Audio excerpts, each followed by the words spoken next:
Hi everyone, so if you go to turn on your Apple Mac and you find yourself with a flashing folder with a question mark, this means that your startup disk is no longer available. Your computer can no longer get access to the operating system. So this is either the hard drive that has failed or the hard drive cable that connects it is broken. So you may have watched a bunch of other YouTube videos and found, like myself, that nothing else works. So in this particular video I'm going to show you what worked for me. So let's run through the steps and see what we can do. Firstly, if you just have a blank computer screen, make sure that your brightness is turned all the way up and that your Mac is turned on. Next, before we get into the serious stuff, we can try resetting the temporary non-volatile RAM. This is the temporary RAM that is for the speaker volume and for the startup data, etc. So let's attempt at resetting the NVRAM and the PRAM. Firstly, turn off your Mac, then press and hold the Option, Command, P and R buttons at the same time, and press the power button once. Then keep pressing the Command P and R until you hear a second chime. If you don't hear a chime, just let the startup bar run through twice. Now that's reset the NVRAM and the PRAM. Unfortunately for myself this hasn't worked, so I'm back to the grey flashing folder. Okay, so there is a possibility that your Mac may be trying to boot from the wrong drive or partition. So to check this, we can go into the Startup Manager. So firstly, turn off your Mac by pressing and holding down the power button. Now, when we go to restart the Mac, press and hold the Option button and press the power button once. Continue to hold the Option button until you see the options of the different disk drives.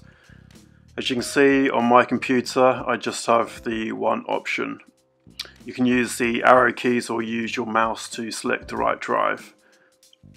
For yourself, it may say Macintosh HD.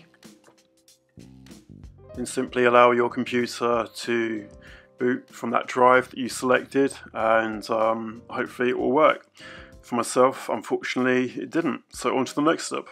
The next step is to try to repair the disk by getting into recovery mode and using disk utilities.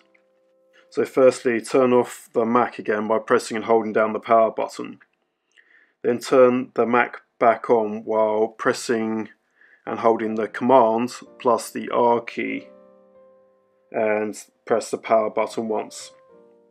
Then release the keys when you hear the Apple chime or see the Apple logo on the startup screen. From here you may have to enter your administrator password or Wi-Fi password. So hopefully one of these steps has worked for you so far. If not, like me, I couldn't get into this particular screen, so I decided to plug in my external hard drive which had my Time Machine backup on. Okay, so with my external hard drive with Time Machine on plugged in, I was able to press and hold the Command and R and the power button once, and from here I was able to get into recovery mode after entering my Wi-Fi password. So once we're in disk utilities, here you can see that I've got the Time Machine on the left hand side here and my other external hard drive, but you can see that I've got no internal hard drive. It just says disk images just here.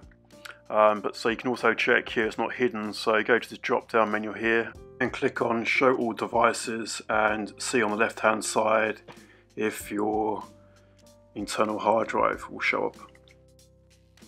If you can see your internal hard disk, select it on the left here and then go up to the option First Aid and click on that option and repair that drive, and then restart your Mac. That may work for you. So unfortunately my hard disk isn't showing, so I cannot repair it. So let's move on to the final option. Okay, so now we're still in recovery mode and connected to the internet. We're going to attempt at installing the Mac operating system on a new external hard drive. You can also use an old external hard drive, but you will have to erase the disk completely, so be prepared to lose everything that's on that disk. Okay, so click on that external hard drive that we just plugged in and then go to the erase option and then name it something that you remember. So I called this bootable drive, and then on format, make sure it's on Mac OS extended and GUID partition map. So once you click erase, that's going to erase absolutely everything on this disk. So as I say, make sure it's a brand new external hard drive or an external hard drive that you're prepared to lose all the data on. So now that's done, we can quit Disk Utilities and get back to the main recovery screen. So you can just hit the X here or go to File and Quit Disk Utilities. Okay, so now we're back in recovery mode. We can click on Reinstall Mac OS and reinstall a new copy of the operating system. So we can reinstall this back onto that new bootable drive that we just plugged in. Unfortunately, I didn't record this section very well.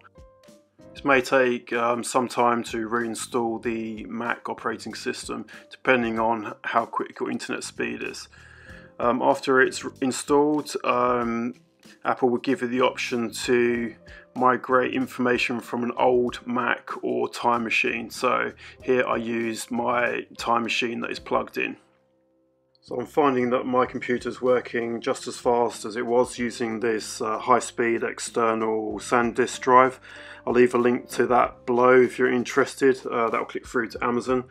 Now the only problem I have got is that by having an external hard drive plugged in permanently, it's using one of my USB-C ports.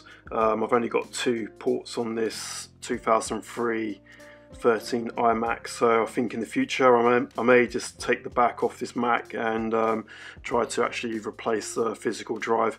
I did look into this to get it done in store. I think it's going to be about £300, so I'll just give it a go myself, I think, at some point. Now there is one other important point to make. You may want to go on to System Preferences and go to Startup Disk here, and then make sure the disk that you're now running the operating system on is selected. I renamed my Macintosh HD during the formatting process. By doing this final step, your computer will know which drive to use when you next shut down and start your computer up again. I hope you've enjoyed this video. Please do like and subscribe. I hope this has fixed the problem for yourself. If you have any more questions, please do leave a comment, and yeah, all the best with your computer.